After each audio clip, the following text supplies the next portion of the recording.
请听韩语节目 간추린 뉴스.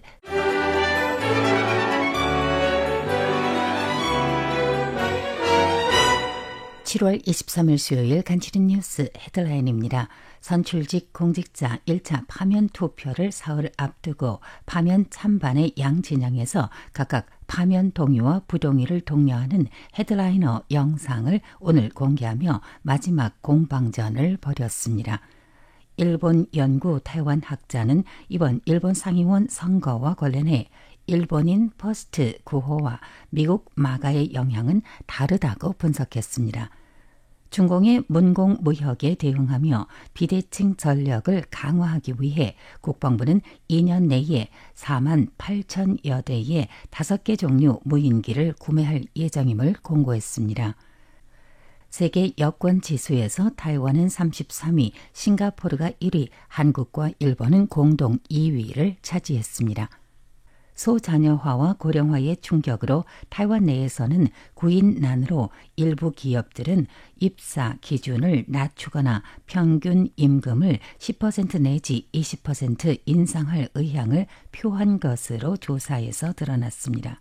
졸업 시즌으로 인해서 6월달 실업률은 소폭 상승해서 3.36%로 집계됐습니다.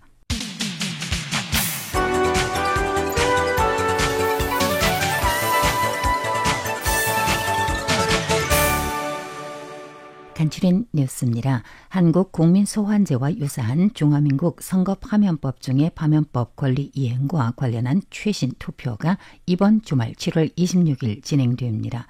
중앙선거위원회에 따르면 7월 26일에 진행될 1차 파면투표 대상자는 제1야당 중국국민당 소속 입법위원 24명과 제2야당 타이완 민중당 소속 신주시장 1명 등 총 25명입니다.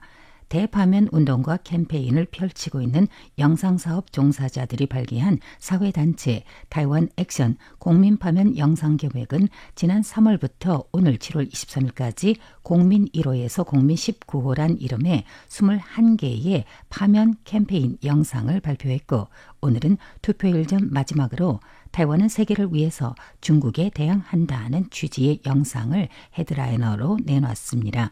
집권 민주진보당 국회 교섭위원회가 결성한 일명 5.1 전대는 오늘 중국 국민당 소속 국회의원 선거구에서 사회단체 및 지방 미니 대표들과 함께 대파면 대성공의 캠페인을 벌였고 타이완 독립을 주장하는 단체는 타이완을 지키기 위해 한 표라도 더 끌어들이자는 취지로 사무실에 시내 전화 15개 라인을 더 늘려 전화로 파면 투표를 부탁하고 있습니다. 주요 파면 대상자가 소속된 중국 국민당 측은 오늘 반파면 최신 캠페인 영상을 발표했습니다. 영상에는 집권 민주진보당은 모든 중국과의 교류는 다 통일 전선의 일부분이라고 지적하며 이를 통해서 중국 국민당을 공산당으로 몰고 있는데 라이칭더 총통과 감찰원장 전쥐가 각각 타이난 가오슝 시장직에 있을 때에도 직접 중국으로 건너가 교류를 했던 바 있고 민주진보당 소속 기타 정치인 역시 중국에서 사업을 하는 등 교류가 있다는 사실을 강조하면서 민주진보당의 이 같은 이중 기준과 독재적 표준에 반대하기 위해서는 파면에 대해 동의하지 않는다는 반대표를 찍어야 한다는 내용이 담겨 있습니다. 한편 오는 8월 28일 2차 파면 투표 대상자는 제1야당 중국국민당 소속 입법위원 총 7명입니다. 일본 집권 자민당과 공명당의 연립정부가 7월 20일 자민원 선거에서 패배할 것이라는 예상과 일치한 결과에도 불구하고 이번 선거에서 일본인 퍼스트를 선거 공약으로 내세운 극우 성향의 참정당이 14석을 획득하며 총 15석을 확보하게 되어 주목됐습니다. 일본 참정당 당대표 가미야 소헤이는 외국인에 대한 혐오를 유발할 만한 반외국인 정서를 부추기는 언행과 영상을 공개하면서 특히 일본 내의 강경 보수 진영 유권자들의 지지를 얻었습니다. 비록 전체 248석 중에 15석이지만 극우 세력이 유권자의 관심을 모으며 그동안 일본과 긴밀한 교류를 진행해온 타이완에 어떠한 영향이 미칠 것인지도 주목되고 있습니다. 일본인 포스트 구호가 앞으로 일본 집정의 주축이 될 것인지, 그렇다면 미국 우선주의나 마가 또는 크고 아름다운 법안과 같은 것인지, 기존의 동맹이나 우호 국가들과의 관계에 어떠한 변화를 가져올 것인가에 관한 기자 질문에 타이완 당대 일본 연구학회 이사장 겸 국책연구원 집행장 왕홍래는 일본인 포스트는 기존의 일본 각 정당이 이를 어떻게 정의하고 어떠한 방식으로 일본인 포스트 목표에 달성하는지가 달랐을 뿐 원래부터 각 정당이 추구해왔던 것이었다면서, 참정당이 선풍적인 대약진을 보이긴 하였지만 장기간 동안의 일본 역사 정치 발전의 추이를 관찰할 경우 소형 정당은 목전의 일부 민의를 반영하며 특별히 주목을 받을 수는 있겠지만 그들이 정치 정책에서 발휘할 수 있는 작용은 유한하다고 분석했습니다. 그러면서 일본인 포스트를 어떻게 정의할 것인지, 이민 문제는 어떻게 해결해 나갈 것인지 등은 모두 자민당 성쇠에 달려 있다고 설명했습니다. 또한 일본인 포스트가 미국의 마가와 같은 영향을 가게 될 것인지, 그리고 우호 국가와의 관계의 변화를 초래할 것인지 여부에 대해서 왕홍ren 당대 일본 연구학회 이사장은 그렇지 않을 것이라고 대답하면서, 그러나 일본인 포스트 구호는 자민당이 앞으로 일본 체류 중국인 문제, 더 나아가 중국과의談判 카드로 활용할 가능성이 있음을 제시했습니다. 중화민국 국군의 비대칭 전력을 강화하기 위해 국방부 군비국은 입찰 공고에서 2026년과 27년에 각각 11,000여 대, 37,000여 대 총 48,750대의 무인 수직 이착륙기, 고정익 무인기 등 공중 체류 시간 7분 내지 2시간 30분 등의 기능을 포함한 5개 종류의 무인기를 구매할 것이라고 밝혔습니다. 중공은 근년 이래 타이완에 대한 문자적, 무력적 협박 공격을 끊임없이 가하고 있고, 군용기와 군함 등을 이용해 타이완 주변 공역과 해역에서 소요 사태를 일으키고 타이완 해협 중간선을 넘어오며 타이완 해협 주변에서 군사 훈련을 실시하는 등 지역의 평화 안정에 심각한 충격을 초래하고 있습니다. 이에 따라 우리 국군은 지속적으로 자주 국방의 자체 제조와 대외적으로 군비 구매를 지속하면서 훈련의 강도를 높이며 제도를 개혁하고 잠재적인 위협에 대응해 나가고 있습니다.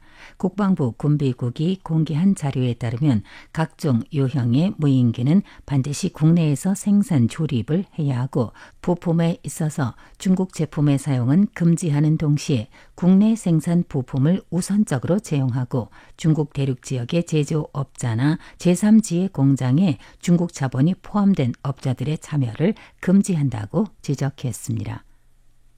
영국의 헨리 & 파트너스가 현지 시간 22일 공개한 최신 세계 여권 지수에 따르면 세계 최고의 여권은 싱가포르가 차지했고, 타이완은 33위로 139개 국가와 지역을 무비자 입국할 수 있습니다.